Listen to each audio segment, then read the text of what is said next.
La proclamation qui interdit partiellement ou entièrement l'entrée aux États-Unis des citoyens d'environ 12 pays, c'est une proclamation très très longue, plus de 5000 mots. Donc, je préfère ne pas aller dans les détails de ça non plus, parce que ça n'implique pas le Cameroun d'aucune manière, et je ne veux pas que les téléspectateurs pensent que ça a une relation avec le Cameroun, ce qui n'existe pas. Mais généralement, on va continuer à mettre fin à la migration illégale et irrégulière aux États-Unis. Mais le message le plus important que j'ai pour les téléspectateurs de votre programme, Charles, c'est que d'utiliser d'abord les systèmes de l'ambassade, les systèmes agréés, gouvernementaux, etc. des États-Unis, de lire bien le site Internet, la page de Facebook, etc., pour avoir les bonnes informations avant de commencer le processus, de ne pas utiliser des documents faux, de ne pas utiliser les gens dans la rue qui disent « si vous me payez tel montant,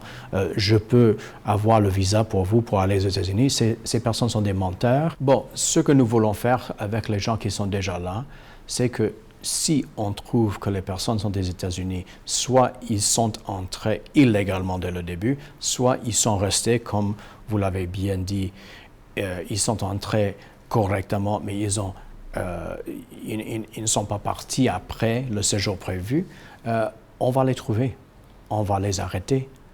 on va les mettre dans les prisons pendant un certain temps et on va les renvoyer au pays d'où ils sont venus.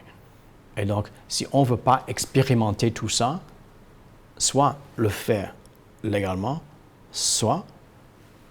ils peuvent s'en aller maintenant eux-mêmes avant que les autorités migratoires des États-Unis les trouvent, parce qu'il vaudrait mieux que de telles personnes quittent les États-Unis de sa propre volonté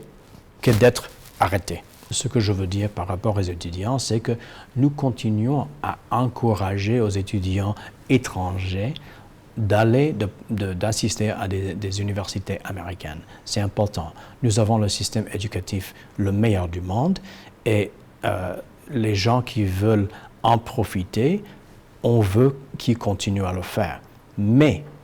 faisant partie du système et de l'enforcement des lois américaines par rapport à l'immigration, le président a dit qu'on va temporairement au moins cesser de continuer le processus de visa